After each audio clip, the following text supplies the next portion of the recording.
Hi everyone, Rapunzel here. Now I have heard that a lot of you are stuck inside and you can't go to school or explore or anything, but luckily I was stuck inside of a tower for most of my life, so I found lots of different things to do.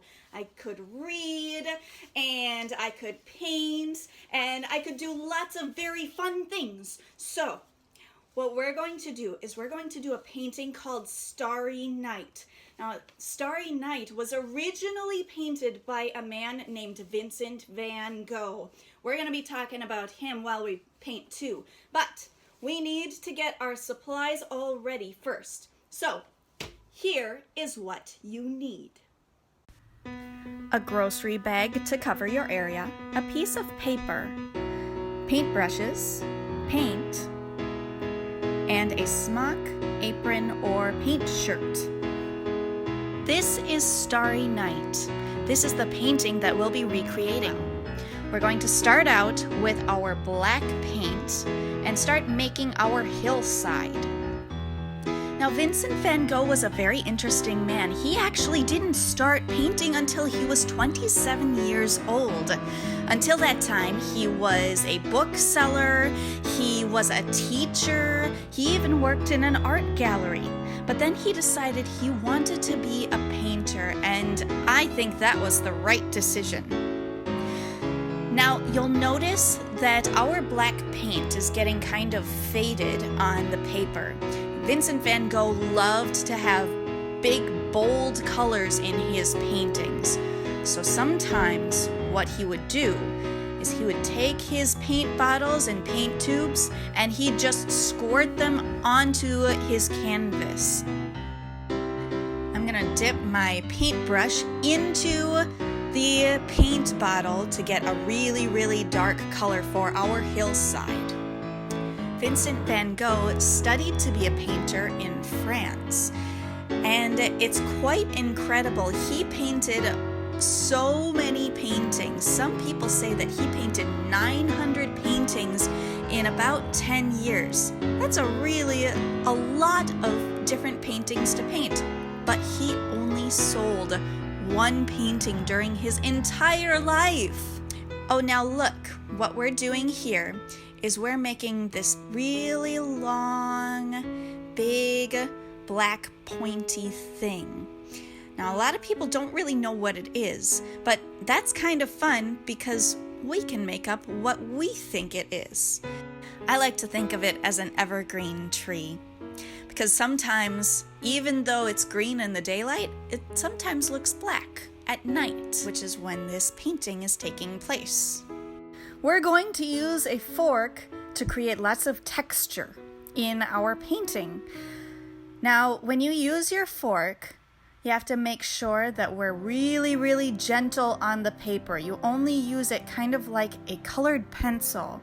It's pretty light. We don't want to rip any holes or anything into our paper.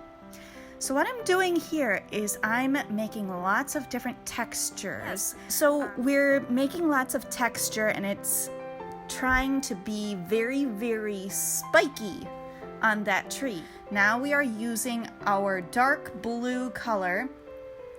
And again, we're dumping out some of the paint, just like Van Gogh did. Sometimes Van Gogh would use so much paint on his paintings that it would take several days to dry.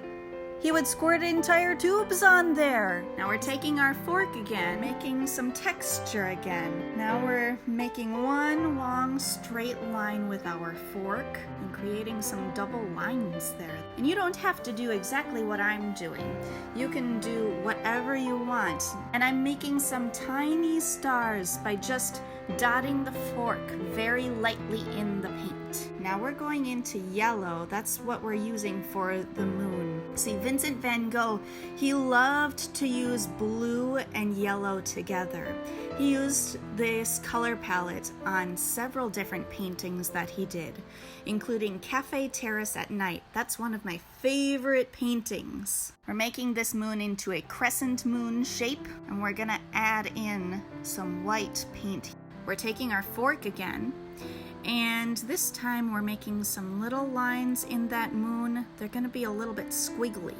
And in the very middle there, I'm taking my fork and I'm making circular motions.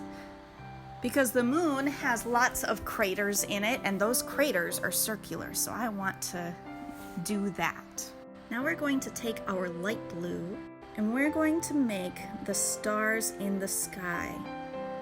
Now, if you have ever looked up into the sky, you might notice that some of the stars make this sweeping river across the sky. Do you know what that river is? It's part of the galaxy that we live in. It's called the Milky Way. And you can see it sometimes when it's really, really clear out and it's very dark outside and there aren't any lights around. It's called the Milky Way because sometimes it's a little bit lighter than the rest of the sky. And that's what I did here. I mixed some of our lighter blue with white just to make that area pop. Now I dipped my fork into the yellow paint,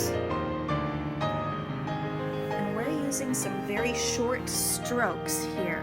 Van Gogh would use very short strokes to show all of the stars. You know, it kind of makes me think that it looks like the stars are moving in a way because they look like lines instead of dots. Look at that yellow that's going through our Milky Way galaxy. That's starting to look really cool.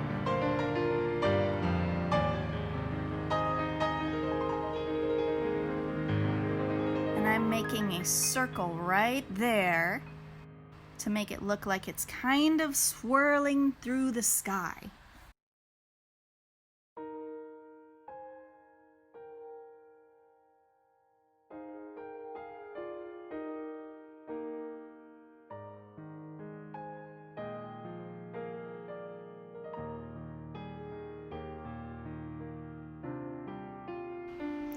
Now I'm taking our white and I'm putting it a little bit over the yellow just to make the yellow glimmer and really shine. Since it's making the yellow look a little bit lighter, it's making it really pop very nicely. Now I'm making another ball of starlight. I'm gonna swirl this yellow around to make a circle.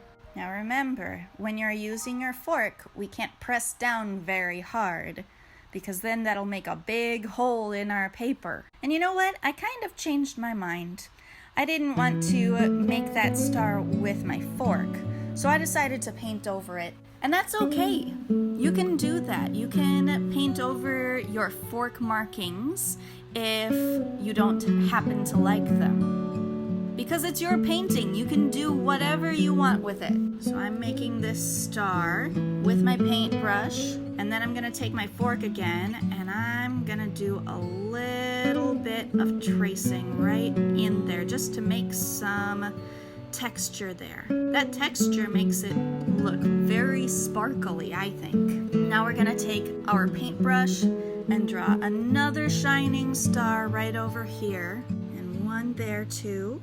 Make it really, really bright. And we're gonna draw some squiggles in those stars. That looks great. Now we're going to take the end of our fork. That's the opposite end. And we're gonna dip it in our white paint right there. And we're gonna glob some onto the other side of our evergreen tree. There, that's better. Now you can see it.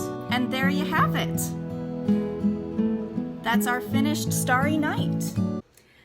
All right, that's it, everybody. We made our masterpiece today, and I had a lot of fun. Now, the most important thing to do after you finish your painting is you have to take it out to dry. So we're gonna do that. And it's time to clean up now. So, first thing we have to do is we wash our brushes. We wash our brushes in the sink. And then we wipe them off with a paper towel. That's very, very important. Wipe them off with a paper towel and not a cloth towel.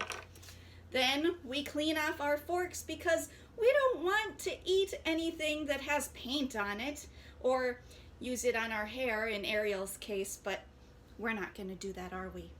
Don't tell her. It's a secret. Shh.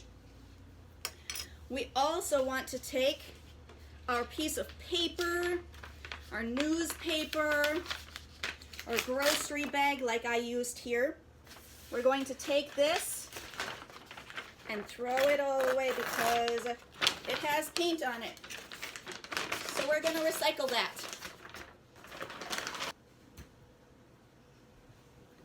Then we're going to take our paint and we're going to put that away as well.